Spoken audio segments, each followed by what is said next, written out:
عرض کرتا ہوں کہ ہمیں اصولوں کو سمجھ لینا چاہیے اور اس کی روشنی کے اندر ہی ہمیں معاملات کو دیکھنا چاہیے. کبھی میں تو کہتا ہوں حضور کی نعت بھی ہو رہی ہو تو پیر صاحب آئیں گے تو انشاءاللہ بیٹھ ہی جائیں گے کہ کیا ہوتا ہے پیر صاحب. یہاں پیر صاحب کو اتنا شوق تھا. کھینچ لیجیے آپ تشریف رکھ.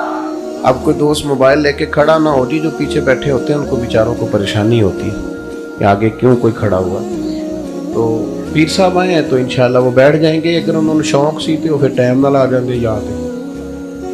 تو یہ ٹھیک نہیں ہے چیزیں. اللہ تعالیٰ سلامتی. اور ویسے بھی وہ مہمان خصوصی ہوتے ہیں جو انتظار کرتے ہیں. تو ہم تو عام لوگ ہیں آپ کے بیچ میں سے ہیں. اللہ تعالیٰ آپ کو جزائے خیر عطا فرمائے. ارے کب سے بیٹھے ہیں؟ او اللہ آپ کو سلامت رکھے. اللہ آپ کو جزائے خیر عطا فرمائے. اللہ تعالیٰ آپ کو برکت عطا فرمائے. یہ آپ کی محبت ہے. ورنہ من آنم کے من دانم. میں تو جو ہوں مجھے اس کا پتہ ہی. اللہ آپ کو سلامتی عطا کرے. میں بھی کل میرا سارا دن ہاسپٹل میں گزرا ہے. میری طبیعت ٹھیک نہیں تھی. اس لیے گیا تھا کہ دوست بڑے پیار سے آتے ہیں اور دور دور سے آتے ہیں تو پھر ان کو مایوسی ہوتی ہے. یعنی اس گل کا مطلب ہے کہ تسی بھی پیار کرتے ہو تو میں بھی بڑا کرنا. یہ معنی ہے اس بات کا. اللہ آپ کو جزائے خیر دے. دو چار باتیں عرض کرنی ہے. عزیز دوستو, ہمارے ہاں نا اخلاق کا معنی لوگوں نے صرف سمجھ لیا ہے ہنس کے بولنا ہی اخلاق ہے اور صرف میٹھا بولنا ہی اخلاق ہے. حالانکہ میٹھا تو بعض اوقات لوگ اپنے مطلب کے لیے بھی بولتے ہیں. اخلاق کہتے ہیں انسان کی عادات کو, اس کے باطنی اوصاف کو سنور جانے کو اخلاق کہا جاتا ہے. جب آپ کی عادات سنور جاتی ہیں نا, یعنی میٹھا بولنا بھی اخلاق ہے لیکن سچ بولنا اس سے بڑا اخلاق ہے. جب انسان کی عادات جب ہماری عادات ٹھیک نہیں نہ ہوتی تو ہمیں خود بھی اس کی تکلیف ہوتی ہے. میں نے بہت سارے لوگوں کو دیکھا ہے, لوگوں کا خیال ہوتا ہے بڑا غصے والا بندہ ہے, لیکن میں ان بیچاروں کو جانتا ہوں غصہ ان کو آتا ہے پر وہ خود بھی اپنی اس عادت سے تنگ ہوتے ہیں. کئی دفعہ کہتے ہیں جناب مجھے بڑا غصہ آتا ہے, اور پھر بزرگوں کے سامنے بات کر لیتا ہوں تو پریشان ہوتا ہوں, کوئی وظیفہ بتائیں میرا غصہ ختم ہو. ہماری جب عادات خراب ہوتی ہیں یا کہیں گڑبڑ ہوتی ہیں تو اس کی ہمیں خود بھی تکلیف ہوتی ہے. یہ مت سمجھا کریں کہ اس آدمی کی عادت بگڑی ہوئی ہے تو یہ سکون میں ہے. بے صبر آدمی, غصے والا آدمی, حریص آدمی, لالچی آدمی, جھوٹ بولنے والا آدمی, یہ لوگ خود بھی اپنی عادات سے پریشان ہوتے ہیں. اور پھر سب سے زیادہ تکلیف ان لوگوں کو ہوتی ہے جو ان کے زیادہ قریب رہتے ہیں. مثلا جھوٹ بولنے والے آدمی سے سب سے زیادہ پریشان اس کے ماں باپ ہوتے ہیں. اگر آپ ناراض نہ ہوں تو جھوٹ بولنے والے آدمی سے سب سے زیادہ پریشان اس کی اہلیہ ہوتی ہے. وہ کہتی ہے کہ تو مجھے سچ بتایا کر, جدھر جاتا ہے اسی کا نام لیا کر. سب سے زیادہ تکلیف قریبی لوگوں کو ہوتی ہے. میاں بیوی کا رشتہ پیسوں سے نہیں کھڑا ہوتا, اعتماد سے کھڑا ہوتا ہے. اخلاقی رویے جب ہمارے جیسے جیسے بگڑتے ہیں, جیسے جیسے خراب ہوتے ہیں, ویسے ویسے ہم بھی تکلیف میں آتے ہیں اور ہمارے قریبی لوگ بھی تکلیف میں آتے ہیں. کرنا کیا ہے ہمیں اپنے اخلاق کو اس لیے سنوارنا ہے کہ ہمیں اللہ تعالیٰ نے خلق عظیم والے رسول کا غلام بنایا صلی اللہ تعالیٰ علیہ وسلم. اللہ کریم نے فرمایا وَإِنَّكَ لَعَلَىٰ خُلُقٍ عَظِيمٍ, اے محبوب بے شک آپ عظیم اخلاق پر ہیں. اعلیٰ ترین اخلاق اللہ تعالیٰ نے نبی پاک علیہ السلام کو دی. ایسا نہیں ہے کہ جو بات اعلیٰ تھی وہ حضور نے کی, بلکہ محبوب نے وہ بات کی ہے کہ اس سے اعلیٰ بات مزید ہو سکتی ہی نہیں. یہ نہیں کہ صرف اچھی بات کی, حضور نے اتنی اچھی بات کی ہے کہ اس سے مزید اچھی بات ہو سکتی. بات کی سمجھ آ رہی ہے آپ حضرات؟ ہمیں اپنے اخلاق کے سنوارنے پر خاص توجہ دینی. وہ کہاں سے شروع ہوتا ہے؟ وہ آپ کہیں سے بھی سٹارٹ کر لیں. سب سے پہلا اور سب سے بنیادی کام یہ ہے کہ سوچیں کبھی بری نہ رکھیں. انسان دنیا میں جتنے بھی اعمال کرتا ہے سوچ کی بنیاد پر کرتا ہے. اس لیے بخاری کی پہلی حدیث ہے کہ اعمال کا دار و مدار نیتوں پر. آپ کی سوچیں ہمیشہ مثبت ہونی چاہیے. انسان اپنی سوچوں کی بنیاد پر عمل کرتا ہے. آپ کا کسی بندے کے بارے میں خیال ہو جائے نا دنیا دار ہے, دھوکے باز ہے, فرنگی ہے, تو آپ اسی نقطہ نظر سے اسے ٹریٹ کریں گے. آپ کی ملاقات کے وقت اس بندے کے بارے میں وہی رویہ آپ کا ہوگا. لیکن اگر آپ کا خیال ہونا یار انسان ہے, غلطی ہو ہی جاتی ہے, اسے بہتر کرنا ہے, اچھی سوچ سے آپ ملیں گے تو آپ کو اس بندے سے مل کے تسلی حاصل ہوگی. اس بات کو آپ نے سمجھنا ہے. اچھی سوچیں. ہمارے ہاں یہ ہوتا ہے بدگمانیاں بڑی ہیں. کسی بھی شعبے کو آپ کھول لیں, لوگوں سے پوچھ لیں پولیس والے کس طرح کے ہوتے ہیں, چلیں وابڈا والوں کے بارے میں کیا خیال ہے, ریلوے والے کیسے ہوتے ہیں, PIA کے ملازمین کیسے ہوتے ہیں, ڈاکٹر کیسے ہوتے ہیں, چلیں مولویوں پیروں کے بارے میں کیا خیال ہے. دیکھیں آپ سب سے زیادہ ہماری باری ایسے ہیں. یعنی کسی بھی ایک شعبے کے بارے میں ہمارا رویہ مثبت نہیں. کیوں؟ اس لیے کہ مزاج بنا دیا گیا ہے. پورے وطن میں اس طرح کا ماحول بنایا گیا ہے کہ سب ایک دوسرے سے دور ہیں, ہر طبقہ ایک دوسرے سے دور ہے. ابھی بچی بیچاری 7-8 سال کی ہوتی ہے تو اس کی اماں اسے کہہ رہی ہوتی ہے کہ تو جائیں گی نا ساس کو طلاق بتا جائے. تو اس بیچاری کو تو 8 سال کی عمر میں آپ نے بتایا ہے کہ ساس کسی خوفناک چیز کا نام. پھر آپ کیا توقع کرتے ہیں کہ محبت کرے گی جا کے؟ اخلاقی رویوں میں حسن ظن, اچھا گمان. ادھر دیکھو میرے دوستو, مسلم میں حدیث ہے, نبی پاک علیہ السلام نے فرمایا حسن ظن رکھنا یعنی اچھا سوچنا بھی اچھی عبادت ہے. آپ صرف اچھا سوچیں. آپ کسی بھی نفسیات کے آدمی سے ملاقات کریں گے جو ماہر ہوگا اس شعبے کا ہو, تو آپ اسے کہیں گے میں بے چین رہتا ہوں, پریشان رہتا ہوں, تو سب سے پہلی بات آپ کو یہ کہے گا اچھا سوچا کریں, مثبت رہا کریں, منفی زندگی نہ گزاریں ورنہ تکلیف میں آ جائیں گے. اپنے گمان ہمیشہ اچھے رکھیں. آپ کسی چیز کی اچھی تعبیر کریں. ایک بندہ آپ سے ملا ہے, اس کے چہرے پہ شکن ہے, تو آپ اسے متکبر بھی کہہ سکتے ہیں, کہہ سکتے ہیں یار بڑا تکبر ہے. لیکن اگر آپ اللہ کے بندوں کو گنجائش دینا تو یہ سوچیں یار آج فلانا ملا تھا کچھ پریشان سا لگتا, اس کے لیے دعا کرنا خیر ہو صحیح. ایک رویہ وہ ہے کہ بڑا تکبر ہے, ایک رویہ یہ ہے کہ یار تھوڑا نا بندہ پریشان تھا, اللہ جانے کیا تھا. اب اس رویے کے اندر نفرت ہے اور اس رویے کے اندر محبت ہے. ہم جب اخلاقی طور پر سنورنا چاہتے ہیں نا, نبی پاک علیہ السلام نے 10 دن قیام کیا ہے طائف میں. عرب کے لوگ ویسے روایتی طور پر بھی مہمان نواز تھے, لیکن ان کی جو روایتی مہمان نوازی ہوتی تھی وہ بھی انہوں نے حضور کے ساتھ نہیں کی. جو رواج تھا ان کا وہ بھی نہیں کی. حضور نے تبلیغ کی, انہوں نے جواب میں روڑے مارے. تو جب صحابی نے عرض کی یا رسول اللہ دعا کرے نا یہ تباہ ہو جائے. ہم سارے کہتے ہیں نا نبی پاک نے دشمنوں کے لیے دعا کی, کہتے ہیں پتہ ہے ہمیں. چلے ایک عقیدے کا دشمن ہے اس کی بات نہیں کرتا, جو ہمارا ذاتی دشمن ہے صرف ذات کا. ایک دفعہ یہ حضور کا طریقہ زندہ کرو نا, زندگی میں ایک دفعہ دشمن کے لیے دعا کر کے دیکھو نا, بلا ہے تو صحیح نا ہمارے محبوب کا طریقہ. بولیے ہے نا.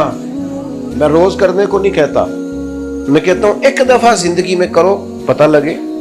لیکن ہم یہ اخلاقی جرت رکھتے کریں دعا بیگانوں کے لیے, اس سے دل میں درد پیدا ہوگا, سکون پیدا ہو, اطمینان پیدا ہو, اچھا گمان. یا رسول اللہ صلی اللہ تعالی علیہ وسلم ان لوگوں کے لیے دعا کریں یہ تباہ ہو جائیں. 10 دن قیام کیا ہے, انہوں نے روڑے مارے ہیں جواب میں. تو نبی کریم نے دعا شروع کی. جس طرح کسی چھوٹے بچے کے بارے میں اس کا باپ نہیں کہتا ابھی سے پتہ ہی نہیں، ابھی نہ سمجھ ہے، حضور فرمانے لگے اے اللہ انہیں ہدایت دے دے، انہیں پتہ ہی نہیں یہ کیا کر رہے ہیں. یہ گمان کی بلندی دیکھیں آپ، سوچ کی وسعت دیکھیں.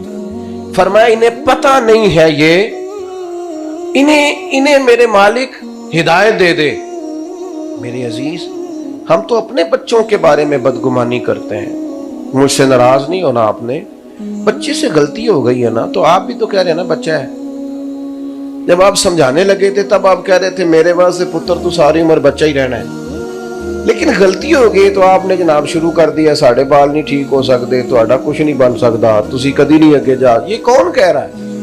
وہ بچے سے غلطی ہو گئی ہے نا، وہ انسان ہے، بھول گیا بیچارہ.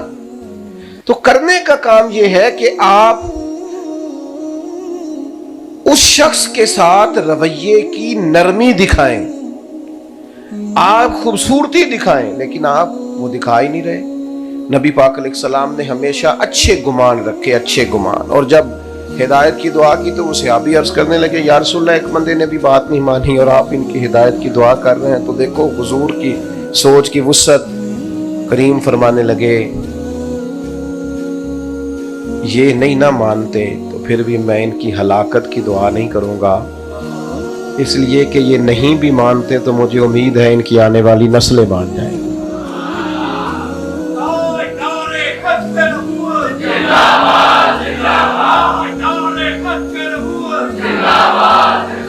آپ کو سمجھ آ رہی ہے میری بات کی؟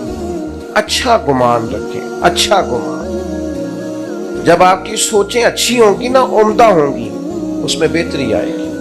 اس رویے میں یہ میں تھوڑے دن سے نا، کہ جب سے فلسطین کا مسئلہ شروع ہوا ہے، میں بعض لوگوں کو پھول نہیں پھینکنے دیتا،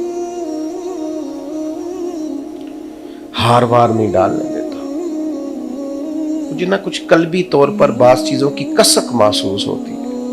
میں کہتا ہوں ہم کہاں الجھے ہوئے ہیں اور ہمارے بھائی کیا کر رہے ہیں. چلے بودو باشی سادہ کر لیں یار، تھوڑی سی کچھ چیزوں سے واپسی آئیں، کچھ تو تھوڑا سا ہم اپنے اندر احساس لائیں بعض چیزوں. لیکن کوئی ایسی چیز وہ جو حضور نے فرمایا تھا مومن جسم کی طرح، ایک حصے کو تکلیف ہوتی ہے تو باقی سارا بھی. لیکن وہ تکلیف ہم تو کبھی خبروں میں محسوس کرتے ہیں، آ جائے تو آ جائے، پھر سن لی تو پھر اپنے کام. وہی ہمارے مزاج. اچھے گمان، اچھی سوچیں، نظریاتی طور پر اپنے آپ کو طاقتور کریں. اگر آپ گمان اچھا نہیں کریں گے، اچھا گمان ہمارا ہوتا ہے ایسا ہی، پر وہ زیادہ ہی کوئی اپنا ہونا جس سے پیار ہو. پھر یعنی بیٹی سے غلطی ہو گئی ہے، اس کے سسرال سے شکایت آئی ہے، کسی تو کوئی کام بھی نہیں کرنا آتا، چائے تک ٹھیک نہیں بناتی، تو اب اس کے بارے میں اچھا گمان دے رہے ہیں. ابا جی بھی اور اماں جی بھی کہہ رہے ہیں چھوٹی بچی ہے، انشاءاللہ سیکھتے سیکھتے. تو مہربانی کرو نا یہ فتویٰ بہو کے حق میں بھی دے دو. یہ والا گمان بہو کے حق میں. اسے تو کہتے ہو تیری اماں سکھا کے نکلیا. یہ جو آپ فرمان جاری کر رہے ہیں اپنی بیٹی کے حق میں کہ بیٹی ہے سیکھتے سیکھتے، تو یہ والا فرمان بہو کے حق میں بھی جاری کریں.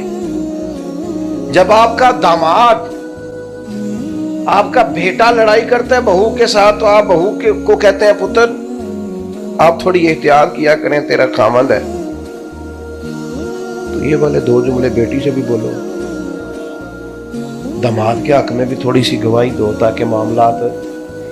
لیکن ہمارا گمان اگر کہیں ہے پہلے تو اچھا ہے نہیں، اور اگر ہے تو پھر صرف اپنے قریبی. دوسرا اخلاق جو ہم نے سیکھنا ہے، جس کی ہمیں بڑی ضرورت ہے، کسی بندے سے بھی اختلاف کرے نا، اختلاف فروع میں ہو جانا، رائے میں ہو جانا، یہ بری بات نہیں. امام احمد بن حنبل کا امام شافعی سے، ان کا امام مالک سے، ان کا امام اعظم سے، بزرگوں کا رہا فروع میں، عقیدے سب کے ٹھیک تھے. کسی جگہ رائے کا اختلاف ہو جانا کوئی بری چیز نہیں، لیکن اسے ضد بنا لینا. صبح گھر میں کیا پکانا ہے اس پر اتفاق ہو جاتا ہے، تو کا ضد پال لیں بچوں سے. بچہ کہہ رہا ہے کہ نہیں میں نے نہیں کھانی آلو گوبھی جو آپ پکا رہے ہیں، تو آپ ضد کریں گے، اس کے ساتھ رٹا کریں گے. بلکہ اس کی اماں تو چپکے سے اسے پیسے دیتی ہے، پتر چپ کر لڑائی نہ پا، تو باروں کچھ کھا لے. ہم اختلاف کرتے ہیں پر اسے ضد بنا لیتے ہیں. اختلاف ضرور کریں, اختلاف صرف قبرستان میں نہیں ہوتا اس لیے کہ وہاں زندہ کوئی نہیں ہوتا, باقی زندہ لوگوں میں رائے کا اختلاف, لیکن اسے ہمارے ہاں نا آج کل مشورے کا رواج ختم ہو گیا, سارے حکم ہی دیتے ہیں. کسی بندے کو آپ نے بلایا, کہا یار یہ مشورہ دینا, اس نے مشورہ دیا, لیکن آپ نے اس کی رائے پہ عمل نہیں کیا, آپ نے کوئی اور رائے پسند کی, اب وہ ناراض ہو جاتا ہے. اپنا ہے, پیار ہے, لیکن وہ کہتا ہے جے میری مننی نہیں سی تو پھر مینوں, او بھائی آپ سے مشورہ مانگا تھا, آپ نے حکم دے دیا ہے, صرف اتنی سی بات ہے, رائے لی تھی, آپ کو غلط فہمی ہو گئی کہ آپ سے حکم مانگا. اختلاف دلیل کی حد تک, دلیل مل گئی پھر اختلاف ختم, ذہن صاف ہو گیا, پھر دلیل آ گئی, پھر معاملہ. حضرت فاروق اعظم رضی اللہ تعالیٰ عنہ مسجد شریف میں جمعے کے خطبے کے لیے آئے. آپ نے گفتگو شروع کی تھی کہ سیدنا ابو ایوب انصاری رضی اللہ تعالیٰ عنہ اٹھ کے کھڑے ہوئے اور پورے دبدبے سے, پوری وزاداری سے, تم پتہ نہیں کس جمہوریت کی بات کرتے ہو, جمہوریت تو اس کو کہتے ہیں, حق کے راہ دہی تو اس کو کہتے ہیں. حضرت ابو ایوب انصاری اٹھ کے کھڑے ہوئے, کہنے لگے عمر نہ ہم آپ کی کوئی بات سنیں گے اور نہ آپ کی فرما برداری کریں گے. آپ نے فرمایا کیوں بھائی؟ یہ حوصلہ تھا ان لوگوں میں, تنقید سن لیتے تھے. کیا ہوا؟ انہوں نے کہا کہ جناب مال غنیمت میں چادریں تقسیم ہوئی, جب سب کو ایک ایک ملی تھی تو پھر آپ نے اسی چادر کا کرتا اور اسی کا تہمت کیسے بنا لیا؟ تو سیدنا عمر خاموش ہیں, اس پر لڑائی نہیں, آپ پر اعتراض ہوا ہے, آپ اس کا جواب دیں. سیدنا فاروق اعظم فرمانے لگے میرا بیٹا جواب دے گا. حضرت عبداللہ ابن عمر کھڑے ہوئے, کہنے لگے مال غنیمت میں سب کو ایک ایک چادر ملی تھی تو مجھے بھی تو ملی تھی نا, میں نے اپنے والی اپنے ابا جی کو دی, کرتا بھی بن گیا, تہمت بھی بن گئی. اب انہوں نے جو اعتراض کیا تھا اس کا جواب انہیں بولیے, اعتراض کا جواب بولیے. انہوں نے یہ نہیں آخیا جی پرسوں گل ہوئی سی وہ دسو کیوں ہوئی سی, یہ نہیں کہا انہوں نے. ہم تو وہ جو ہمارے سسرال والوں سے غلطی ہو گئی تھی نا, وہ جب ہماری شادی ہوئی تھی منگنی والے دن جو ان سے غلطی ہو گئی تھی, وہ جب ہمارے اپنے بچے کے بھی بچے ہو جاتے ہیں تب بھی نہیں بھولتے, لڑائی شروع کرتے ہیں اسی جگہ سے. خدا کے بندے بات ختم ہو گئی, اب دل بڑا کر, اختلاف دلیل تک, دلیل مل گئی, اختلاف ختم, کسی نے وضاحت دے دی, معاملہ ختم. حضرت عبداللہ ابن عمر نے جب کہا کہ جناب میں نے اپنے ابا جی کو چادر دے دی تھی, اب کوئی اور نہیں بولا, وہی سیدنا ابو ایوب انصاری کھڑے ہوئے اور کہنے لگے عمر آپ پر میرے ماں باپ قربان ہو, اب آپ بات کریں ہم بات بھی سنیں گے, آپ حکم دیں ہم فرما برداری بھی کریں گے. میرے بھائی آپ اختلاف کریں لیکن اس کو دلیل تک رکھیں, دلیل مل گئی تو اختلاف ختم. ایک تو گمان اچھا رکھیں, اور پھر کسی جگہ کو مسئلہ ہو گیا تو پھر آپ کوشش فرمائیں کہ اس کو دلیل تک رکھا جائے, زید. تیسری بات, اپنی زندگی میں کسی بھی قسم کے تکبر سے بچیں, کوئی بھی ہو, وہ علم کا ہو, وہ عمل کا ہو, وہ نیکی کا ہو, وہ عہدے کا ہو, کسی چیز کا بھی ہو. تکبر کئی اقسام کا ہوتا ہے. اگر آپ نمازی ہیں تو آپ کے دل میں بار بار وہ لوگ برے آپ کو لگتے ہیں جو نماز نہیں پڑھتے اور آپ شدت کرتے ہیں, تو پھر آپ کو بھی ذرا سمجھنے کی ضرورت ہے. حضرت سری سختی رحمت اللہ علیہ کے ساتھ حضرت جنید بغدادی مسجد میں آئے تو کچھ لوگوں کو سوئے دیکھا تو فرمانے لگے دیکھو کتنے نادان ہیں, مسجد میں آ کے تہجد کے ٹائم سو رہے ہیں, اٹھ کے اللہ اللہ کرنی چاہیے تھی. تو حضرت سری سختی کہنے لگے بیٹے اس سے تو بہتر تھا تو تہجد نہ ہی پڑھتا. نفل نماز ہے, جب اللہ رسول نے فرض نہیں کی تو لوگوں پر کیوں تنقید کر رہا ہے؟ تو ہمارے ہاں بعض لوگ پابند کرتے ہیں نا, کہنے باقی تو امام ساریاں گلاں ٹھیک نے, اثر دیاں پہلیاں 4 سنتا نہیں پڑھتا. تو میں نے کہا جب اللہ نے فرض نہیں کی تو آپ اتنی شدت کیوں کرتے ہیں بھائی؟ جو چیز رب رسول نے ضروری قرار نہیں دی آپ کیوں اتنی شدت کرتے ہیں؟ کہتے 20 منٹ پہلے آ کے مصلی پہ بیٹھنا چاہیے, تو آپ 30 منٹ پہلے آ جائیں, کوئی اعتراض نہیں, پر دوسرے کو آپ اس بات کا نفلی کام کا پابند کر سکتے. میری بات کی سمجھ آ رہی ہے آپ کو؟ تو ہم کیا کرتے ہیں؟ ہم کسی نہ کسی مقام پر کسی نہ کسی جگہ خود پسندی کا شکار ہو جاتے ہیں. یہاں تک کہ صوفیاء نے لکھا ہے بعض غرباء میں تکبر آ جاتا ہے. غریب آدمی ہے، وہ مالی وسعت نہیں، لیکن وہ بھی بعض لوگوں کو گناہگار سمجھنے لگ جاتا ہے. بعض امیروں کے بارے میں اس کا خیال ہوتا ہے شاید انہوں نے دھوکہ کر کے پیسے کمائے. فرماتے ہیں یہ کسی جگہ بھی جڑ پکڑ لیتا ہے. علم کے ساتھ تکبر آتا ہے. امام غزالی کہتے ہیں کہ بعض لوگ ایسے ہوتے ہیں کہ ابھی پڑھائی شروع کرتے ہیں تو انہیں بڑے لوگوں کی چیزیں غلط نظر آنی شروع ہو جاتی ہیں. بڑے لوگوں، ایسا نہیں ہے بھائی. آپ زمین پہ رہیں، آپ لوگوں سے پیار کریں، آپ اللہ کے بندے بن کے زندگی گزاریں. سب سے بڑا ٹائٹل بندہ مومن کے لیے یہ ہے کہ وعباد الرحمن. اور عباد الرحمن کون ہوتے ہیں؟ وعباد الرحمن الذین یمشون علی الارض ہونا. رحمان کے بندے وہ ہیں جو زمین پر عاجزی کے ساتھ چلتے ہیں، جن کے مزاج میں عاجزی ہوتی، انکساری. آج کل جس بندے کے پاس ڈرائیور رکھنے کے پیسے ہوتے ہیں نا، وہ بیچارہ بڑا پریشان ہو جاتا ہے. اس کا خیال ہوتا ہے چونکہ ڈرائیور میں نے رکھا ہے تو اب نہ میری گاڑی کا دروازہ بھی ڈرائیور کو ہی کھولنا چاہیے. میں نے بعض ایسے کمزور لوگ دیکھے ہیں کہ ڈرائیور پہ پہلے دروازہ کھول کے بٹھاتا ہے، پھر ادھر سے آ کے اپنی گاڑی میں بیٹھتا ہے، پھر کہیں اترتا ہے تو پھر دروازہ کھولتا ہے، پھر اس کا آ کے کھولتا ہے. او بھائی کیا ہو گیا تجھے؟ اتنا کو کام تو خود بھی کر سکتا ہے. لیکن یہ مفت کا اپنے اندر چیزیں پیدا کر لینا. دیکھو اللہ تعالیٰ نے ہمارے کریم رسول کو شان دی تو اتنی دی کہ بعد از خدا بزرگ توئی قصہ مختصر. اتنی بڑی عظمت عطا کی اللہ تعالیٰ نے. لیکن صحابہ فرماتے ہیں کہ نبی پاک اگر ہم مسجد نبی کی اینٹیں اٹھا کے لا رہے تھے نا، مسجد تعمیر ہو رہی. سنو نا یار، یہ پیر صاحب بھی سنے، مفتی صاحب بھی سنے، ڈاکٹر صاحب بھی سنے، پروفیسر صاحب بھی سنے، ٹیچر صاحب بھی سنے، سب سنے، سب کو پتا ہے اس بات کا. صحابہ فرماتے ہیں مسجد تعمیر ہو رہی تھی تو ہم اینٹیں اٹھا کے لا رہے تھے تو مدینے والے محبوب بھی اینٹیں اٹھا کے لا رہے.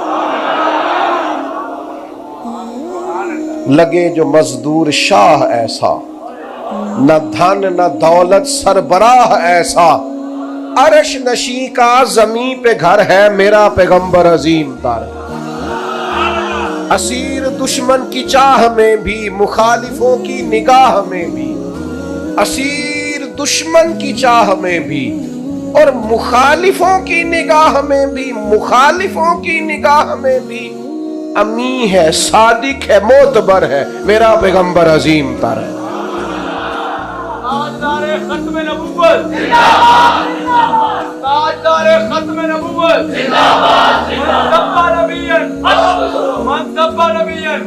میرے عزیز نبی پاک علیہ السلام ایک مقام پہ صحابہ فرماتے ہیں جمع ہوئے تو کھانا پکانا تھا. تو ایک صحابی نے کہا میں گوشت تیار کرتا ہوں، ایک نے کہا میں چولہا جلاتا ہوں، ایک نے کہا میں برتن سمیٹتا ہوں. تو حضور فرمانے لگے میں لکڑیاں اکٹھی کر کے لاتا ہوں،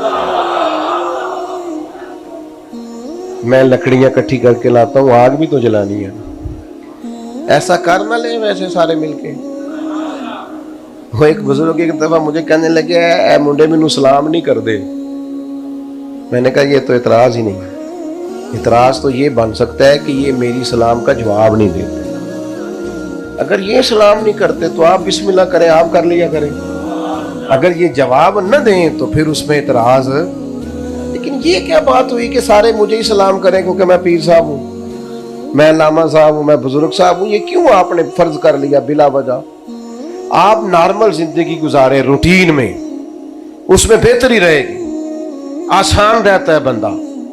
یہ جو لوگ پروٹوکول کے عادی ہو جاتے ہیں نا، یہ پروٹوکول دینے والے پریشان نہیں ہوتے، لینے والے زیادہ پریشان ہوتے. آپ کو کیا بتائیں، بندے کی کوئی پرسنل لائف ہی نہیں رہتی، تو کوئی کام ہی نہیں بیچارہ کر سکتا، ادھر ادھر بھی نہیں جا سکتا کچھ لینے دینے، ایک قیدیوں جیسی زندگی گزارتا ہے. اللہ تعالیٰ اپنا فضل فرمائے اور رحمت کرے سب پر. تو اپنے مزاج میں عاجزی، انکساری. ایک شام سے ایک شخص حضور سے ملنے آئے.